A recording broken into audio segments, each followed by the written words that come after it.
What is up, Starseeds? It's Sid. I don't think I've ever filmed in this particular spot before, but it just kind of felt right for today. So let's get into it. Today we are going to be talking about trauma bonds, falling in love young and or wounded at any age, really, and how this can even happen with friendships, these like trauma bonds. So I think I want to start off by reading this. I wrote this right before falling asleep one night, I don't know, a few months ago.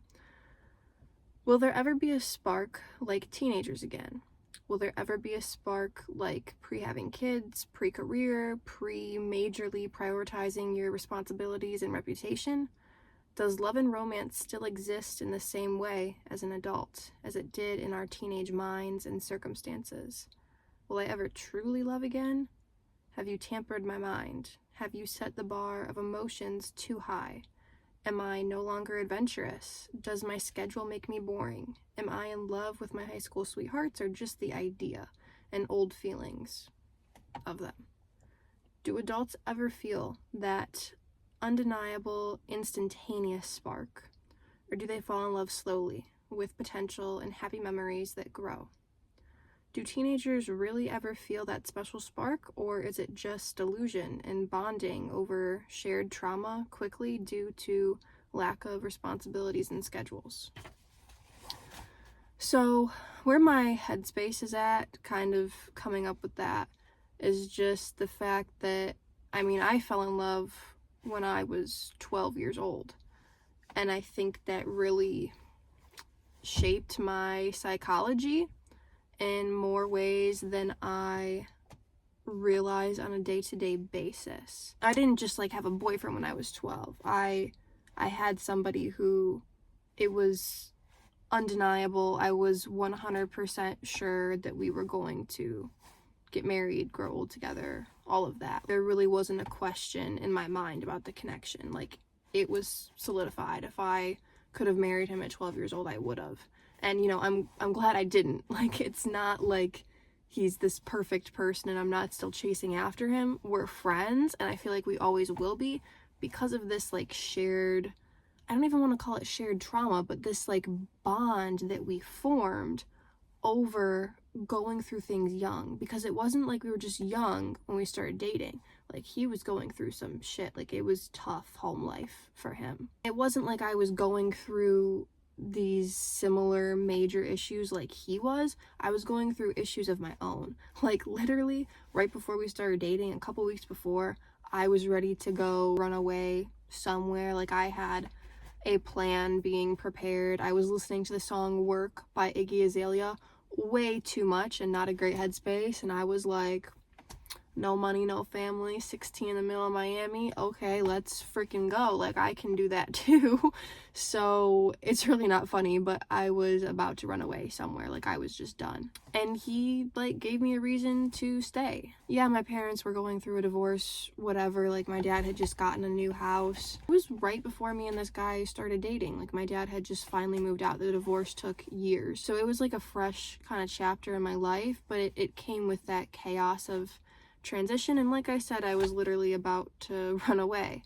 I don't think it was about the whole living situation. I was kind of glad my dad was moving out. I was gonna have this new house and all that, but it was just the emotions of being a tween, almost a teen. And you guys know that I had issues going to school. I've always been very smart, book smart, as well as this spiritual smart, street smart, but I ultimately had to switch to an alternative high school to finish high school because I simply did not want to go to the big high school.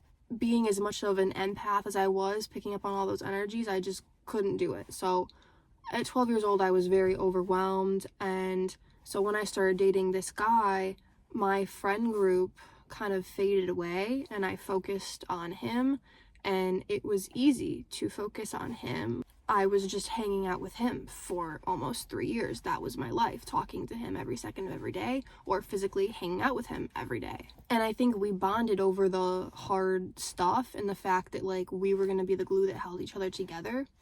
So after we broke up, I went through a lot of emotions. I questioned everything, which I needed. I needed that that pushed me further into my spirituality. I had gotten into the psychic mediumship a bit before and then during while we were together, but after we broke up, I had nothing else. So I was trying to find something that I could do to keep me motivated. Hobbies, things I was curious, interested in, that's what really kept me together for a bit. Then when I was 16, I had gotten really into spirituality. I was feeling really aligned. I was gonna travel the world and stuff.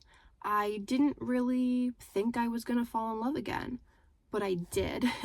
And when I did, I was like, wow, this is the one person I've met that I would be okay being with instead of, my first love. Like, this person is better right now. So that blew my mind that was even a possibility. So I think that made me question everything once again, because hey, I thought I was never gonna fall in love again, but now here I am, and it is possible, and it is amazing. But I was still 16 years old. I was still going through things. This new guy was going through things. We bonded over trauma. Like, we had a conversation that lasted all night, deeply bonded over like our life stories. Fast forward after a month or two, we have a miscommunication and we break up, and I've just been more guarded ever since. It's been very hard to label somebody my actual boyfriend. But I don't want this video to just be about romance and like trauma bonding or just falling in love young and how it messes with your psychology. Because now here I am as an adult, and it's like, both of those guys on paper are not great, really at all. They're not bad guys, like they're actually great guys.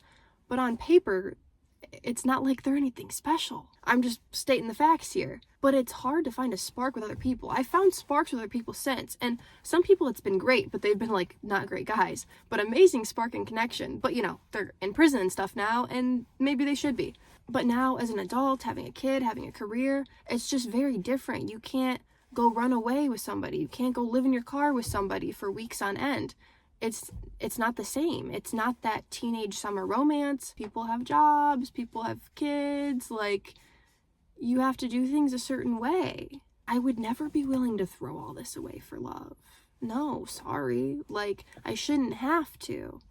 So it's just a different feeling. I don't think it's a bad feeling. I think my mindset is just so different. I'm just wondering, like, do adults experience that, like, all in on you, whatever, I don't care about anything else? Like, I don't see how an adult could really think like that unless they were an adult with no responsibilities. And I also think adults can get into these wounded relationships. I've seen it with clients. Definitely a real thing. This can happen with friends as well. Oh my gosh, like, I'm so deeply connected to my best girlfriends that I had in high school because we've shared traumatic stuff with each other. We've shared great parts of our life story with each other, and then we've been through things that were traumatic together. That's the other part of this.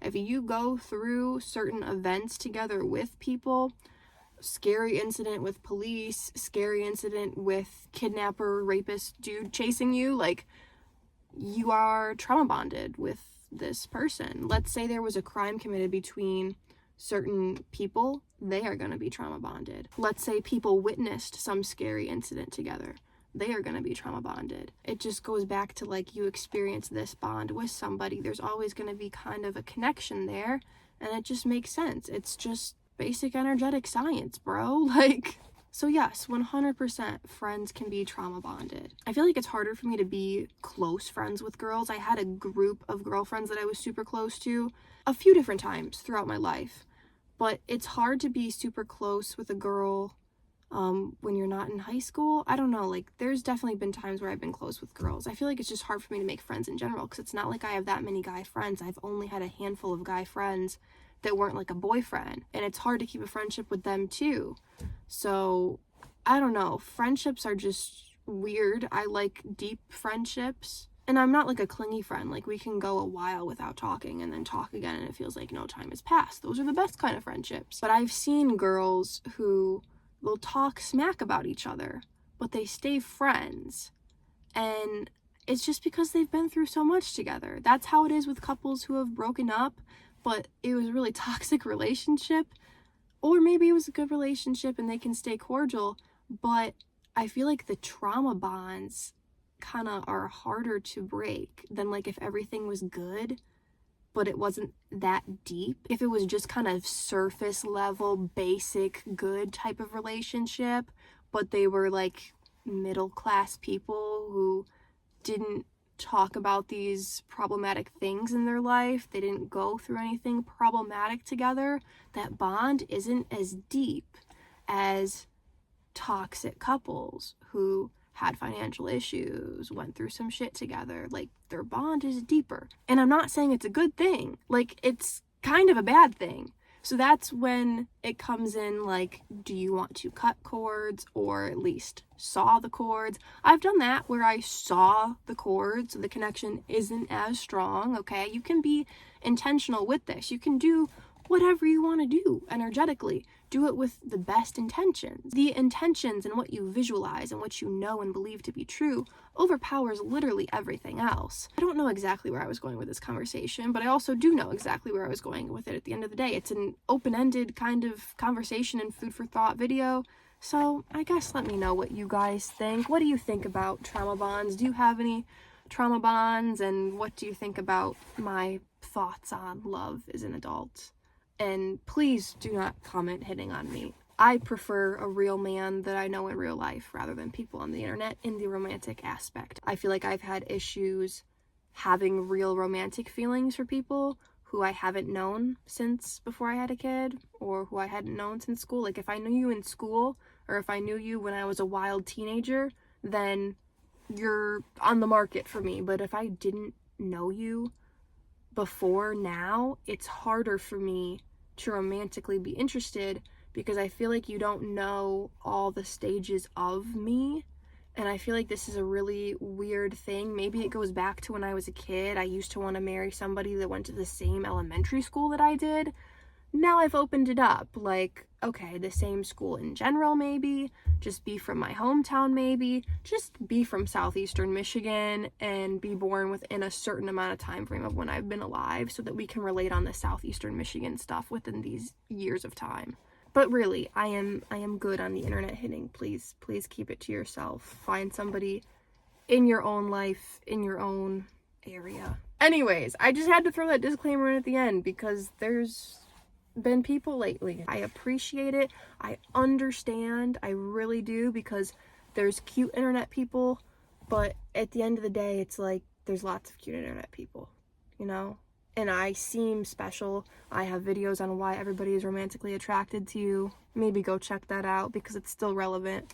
But I love you guys so much. I appreciate you guys. Oh yeah, real quick, I want to show you guys my new tattoos. I got some touched up, but I got this diamond. The stencil is kind of still on there, so you can't really see the actual tattoo underneath it. And then I got this ribbon that's really for like all cancers, any kind of awareness ribbon type thing. It's in like a purplish lavender color. The diamond is kind of like, I'm gonna put a diamond on my own ring knuckle. And the cancer ribbon is because I know a lot of people in my family and my life who have had cancer, who have died with cancer. And when I was a kid, one of my biggest dreams was to go to the rainforest and find the cure for cancer. I feel like we already have found multiple cures for it, but that's a story for another day. So yeah, without further ado, peace out.